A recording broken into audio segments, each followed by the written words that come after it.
Enzo Recto, kalaban ang katiwalian at kasinungalingan, kakampi sa katotohanan at kabutihan. Sinupalpal ni dating Senador Lila de Lima ang narinig niyang balita na magkakaroon daw ng hiwalay na pagdining sina Bato at Bongo hinggil dito sa war on drugs ni Digong. Ayon po kasi kay de Lima, ito daw ay katawa-tawa dahil kung sino pa yung suspect, iyon pa daw ang magiging hurado at maglilid ng pagdining. Sigurado daw na magiging hindi fair at magiging bias sina Bato hinggil dito sa pagdining nila sa Senado. Dahil kung matatandaan natin, nagbigay ng anunsyo si Bato de la Rosa na magkakaroon daw sila ng pagdining dito at padadaluhin nila si Digong Duterte at iba pang resource person na involved dito. Anyway, panoorin na muna natin ang sinabi ni Bato saka tayo pumunta sa mga sinabi ni de Lima. Hindi naman pwede kuguntahin, no? Hindi naman kaya nagkukuntahin. Kundi magkakaroon lang tayo ng checks and balances dahil may nakikita man din siguro si Senator Bongo na mga portion ng investigation doon na talagang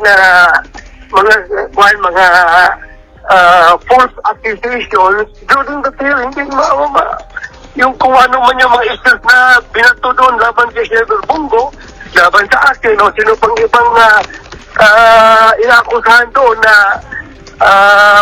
ayaw mag-attend doon, pwede siya mag-attend dito sa Senate hearing, dito sa committee hearings ng gagawin sa Senado, pwede siya magpalabas ng kanilang mga saloobin.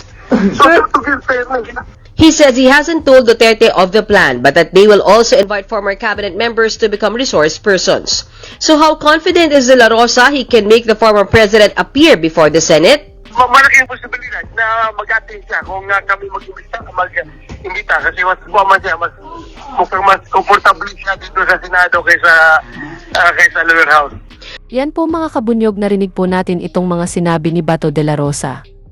Ngayon pakinggan naman natin ang mga sinabi ni De Lima tungkol dito kina Bato. Namin, ma'am, kayo galing din naman sa Senado, no po. Ito ba, matutuloy ba itong gusto mangyari ni Senator Bato na mag-imbestiga din daw ng war on drugs kung walang imprimatur o walang go signal ng Senate President? You were a senator, ano po? Kailangan ba ipaalam yan sa Senate President? Normally, by courtesy, by tradition, ay dapat may go signal sa Senate President. Because ang Senate President ang nakakaalam na, you know, yung overall, meron siyang overall kung sa isang opisina, overall administration or supervision over the entire Senate, including yung mga hearings na yan. So, kailangan ay kumuha ng go signal from the Senate President. Opo. Although hindi ko rin alam yung actual practice kung talagang kung meron din mga iba na mga committee hearings na hindi na kumukuha ng clearance from the Senate President, but it has to be the Senate President who must clarify ngayon. Opo, dahil nga dyan sa magiging malaking issue yan, kasi ako meron na kaagad ako issue dyan eh. Opo, tama po yan. I-discuss natin yung issue issue ninyo, Senator, pero hindi po sumasagot si Fellow Bicolano Senate President ninyo, si Senate President Chis, siguro hindi nasagot. Siguro na kabi birthday lang, partner. Baka napuyat. Kabi birthday lang ni Senator Chis po. Pero assuming assuming na matuloy, sige na, pagbigyan natin si Senator Bato. Ano yung thoughts niyo? Anong insights niyo? Okay, sa tingin ko ano yan eh. Meron dyan na there's a basic ethical issue that can be raised. Ano pong ibig sabihin ko niyan? Hindi ba siya at another senator, si Senator Bongo, are the ones implicated or being implicated dun sa hearing sa Quadcom? Narinig natin yan kay former Colonel Agarma na sila. And then si Kerwin Espinosa rin ay tinuro si Senator Bato, although hindi naman yun yung kasi ang announcement nga nila Senator Bato is that yung drug war probe din. So nakikita natin na pwede ba yun na yung isang inaakusahan, ini-implicate ay siya rin ang mag-handle ng isang hearing. Baka nga mag-preside pa rin kasi siya yung supposedly a chairperson of the relevant committee. Pwede ba yun, akusado ka and then magiging judge ka rin? So, kasi kung natatandaan yung Alvin and the Doris, nung ako ay ini-implicate nila Kerwin Espinosa, nung hearing noong 2016, I basically did not participate. The only time that I participated is nung narinig ko na nga na inimplicate niya ako ni Kerwin Espinosa, and then bumaba ako doon sa Senate, sa session hall, at nagbigay ako ng statement. Pero hindi ako nagtanong, at sinabi ko sa statement na gusto ko pwede sanang i-cross-examine, pwede sanang i-question si Kerwin Espinosa. At sabi ko nga, magiging cross-examiner's dream yan. Ang gandang mag-cross-examine ng mga nagsisinungaling. Pero sabi ko, I cannot, because I'm the one being implicated. My objectivity will be on serious question. Kasi may interest ako may self-interest ako. Na ako mismo, yung ini-implicate, syempre, dedepensahan ko didiinin yung Tama. nag-i-implicate sa akin. Tama. Is that fair? So there is a basic ethical issue there. Kung Opo. iba sana ang mag-preside, pwede. Opo. Pero yung sila, and then magpa-participate sa pagtatanong pa, I don't think that is proper. O may delikadesa, partner. May Ang issue is dapat, delikadesa, Senator. Ano po? Yes. At saka hindi po ba So, yan katawa-tawa yun, Madam Senator, na Katawa-tawa nga. ikaw yung iniimbestigahan, pero ikaw din ang mag-iimbestiga sa sarili mo. Yun na nga po. Yun ang sinasabi ko po, katawa-tawa. And then, alam naman natin kung bakit naiisip nila ito. Sila, Senator Batos and Senator Bongo na mga malapit kay President Duterte. Meron pa ngang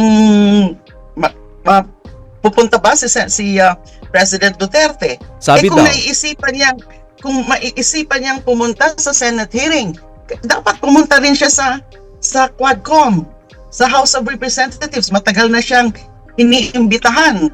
There is a standing invitation for him.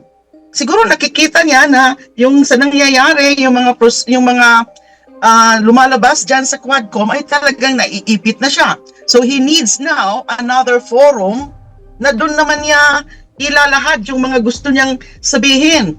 Bakit hindi na lang doon sa Quadcom? Surely he would be defending himself.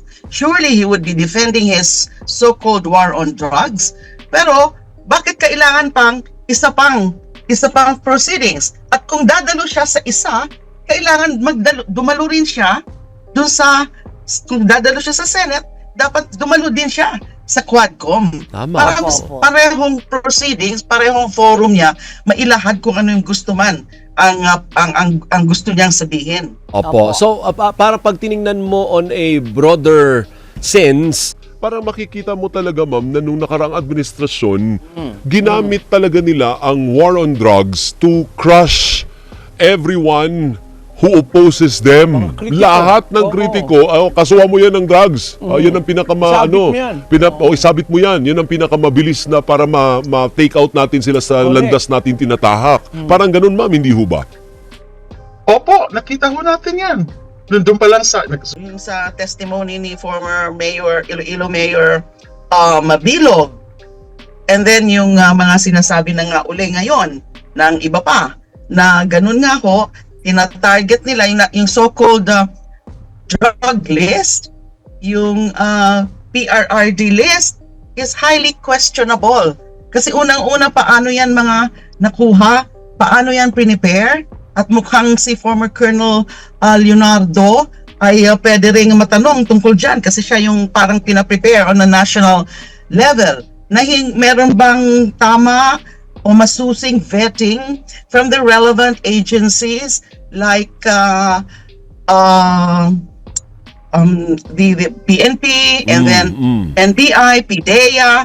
So, dumaan ba yun? Lalo na yung pinakaunang listahan nun ni former President Duterte. Kasi nga, tinarget. Isa nga, ang pinakaunang ang tinarget, ako yun Na tinarget nila ako, na binaliktad nila, na ako ako ang involved, ako yung protector ng bilibid drug trade. Ginamit para patahimikin ako dahil maingay nga ako noon, lumalaban dun sa mga EJKs dyan sa drug war. So, malinaw naman lumalabas na ngayon at baka nga mas magiging malinaw kung inaabangan po natin more people would come out. Yung may mga inside information na katulad nga ni Colonel Garma. Ma'am Senator, ano kaya po ang magiging, kumbaga ay compelling reason o basis ng Senate President para mapayagan ang sinasabi ni Bato na sarili niyang investigasyon? I cannot really Speak for him. Kasi, ang naman dyan is that ang mga committee ay free to really hold hearings dun sa mga rini-refer sa kanila. Kasi pag Opo. nagsesessionan ang bank at pag may fina-file na resolution or resolution, ay i-refer yan sa proper committee. And then yung sa committee ay is free to decide whether or not to hold a hearing on particular resolutions filed before the plenary, before the Senate as a whole. Now, ano yun yung depende na rin yan kung ano magiging perspektibo ni Senate President Escudero, dahil nga yan, I think naiisip na rin niya yan na alangan naman naman siguro na ang talagang mag-iimbestiga sila Bato. Kaya nga po. Yung gagawa siguro kung he is minded to give it a go signal ay pag-iisipan niya, kakausapin muna sila at para ma-determine para kung ano talaga ang tama. Kung ano talagang committee at sino dapat ang mag-preside. Okay. May hulanong salita na ang ibig sabihin dito ay ang pagkakaisa. Bunyog Party List. Halika na, Bunyog Party List ka na. Halika na, Bunyog Party List ka na. Sa susunod, ang atinang suportahan, Bunyog Party List, nagtataguyod ng katotohanan, lumalaban para sa bayan.